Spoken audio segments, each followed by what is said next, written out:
Alright, I was young Wakaba Shunko Edoba Possibility VGH, and any day they can win extra channel into YouTube. Any day, can see best also about your brain wash video. Namana Kwe, we share like a comment, subscribe. We are not share content, no, and that's why I recommend the channel. No, I'm on you, so any videos need be actually. Meeting Eddie Francis actually, aka Possible. They can edit if I'm on same one. Echagu, where my Ghana money, be no eche.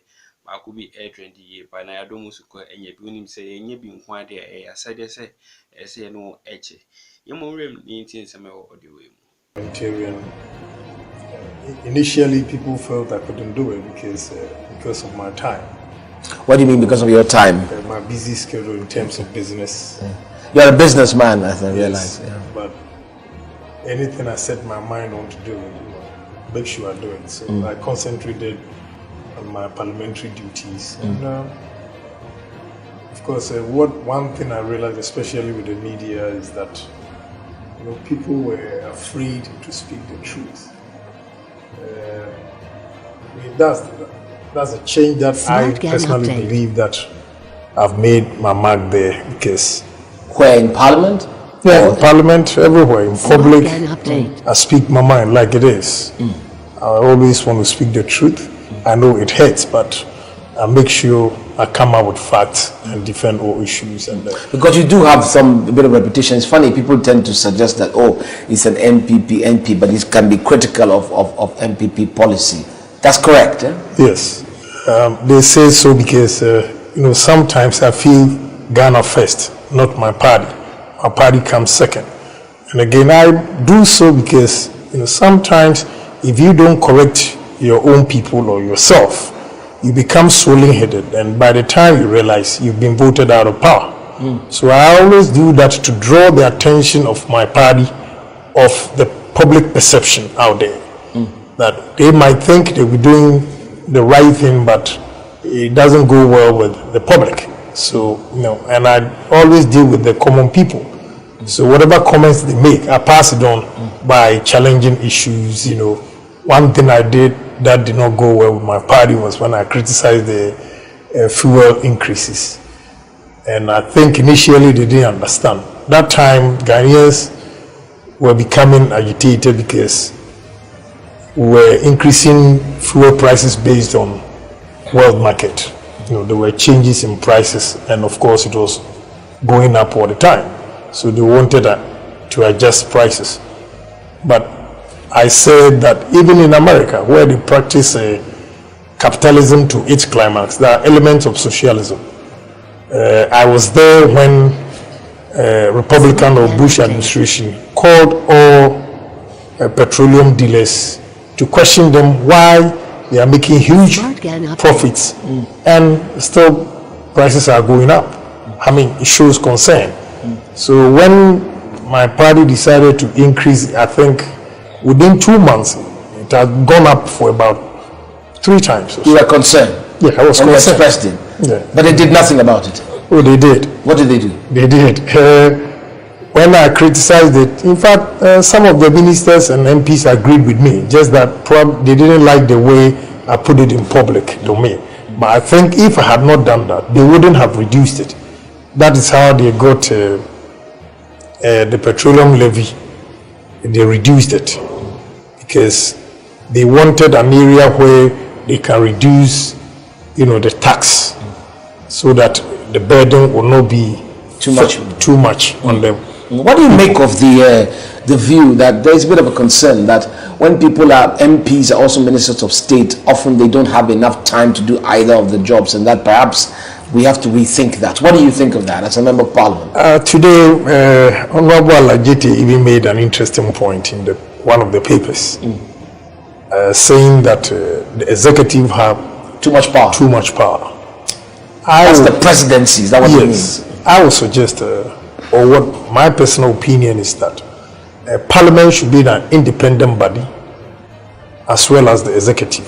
But that's what I mean, separation of powers. Yes, separation of powers. My brother, personal opinion is that sometimes should be an independent. The government wants to push her agenda, and she needs the party or her MPs, to do whatever they expect.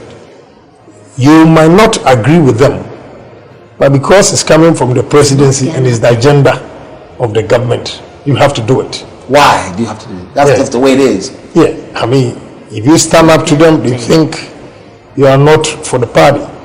Sometimes you are in parliament and you see that what the opposition is saying is right. But because it's your party's agenda, they whip all of us to go and vote. So sometimes, if you are not strong enough, you might vote without thinking, because that is the agenda. But you don't have a choice anyway. I mean, you just said that. I mean, you don't have to think. You have to do it because they ask you to do it. Well, but you should ask yourself, what you are being asked to do, is it the right thing? But does that happen? That's my question. Do you find in Parliament MPs actually ruling government party, MPs opposing something? Does that happen? It does happen. I've done that a couple of times. My honorable friend from Esikuma Dobin Brakwa, he's been called all sorts of names. But you vote in the end, did you? I mean, then you vote with them. Well, right? That is when they do the amendments to suit what we expect. Then we vote. We've been critical of whatever they've done a couple of times, and they withdrew it, came back with the amendments. So members of parliament, really, I just want to get to the bottom of something here. I mean, why are you even concerned about it? After all, your constituents put you there. They are the only ones who can remove you. Yeah, you see, although your constituency put you there, you went there in the name of a political party. Correct. And every political party has a vision. The way they want to take the country, the level they want to take the country to. So you should fall within that vision. So anytime a government comes up with a proposal or a policy, as a member of parliament of the majority or the government in power, you obviously have to support it. But sometimes you ask a question, do you think we need to do this or not? That is where the problem starts. So I am of the opinion that if Parliament is totally independent, you don't choose ministers from Parliament, and you choose ministers from outside, they become the executive. Then you have Parliament. Nigeria practices the same thing. They have Senate and the House. No member of the Senate is a minister.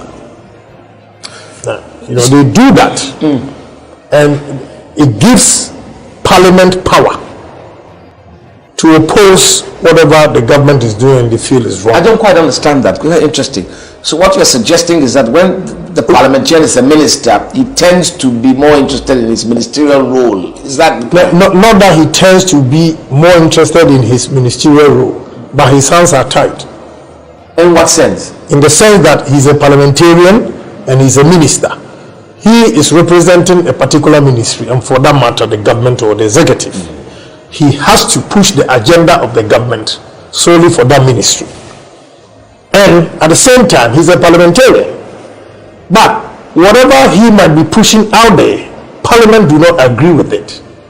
But because he's a parliamentarian and at the same time a minister, of course, everybody, if you were in that position, you choose to be a minister. So you think they push the agenda of the ministry more than the parliamentary activities. And then there's also the issue of time, isn't there? I mean, if you are busy always out in the constituency, it can affect the work at the ministry. Is that correct? Yeah, it's correct. But again, this side of the world where, we are still not out there, meaning our democracy is now growing. You need the ministers, some of them to come from parliament too, because they know the problems parliamentarians are facing. At the same time, because they are colleagues, they are able to lobby their colleagues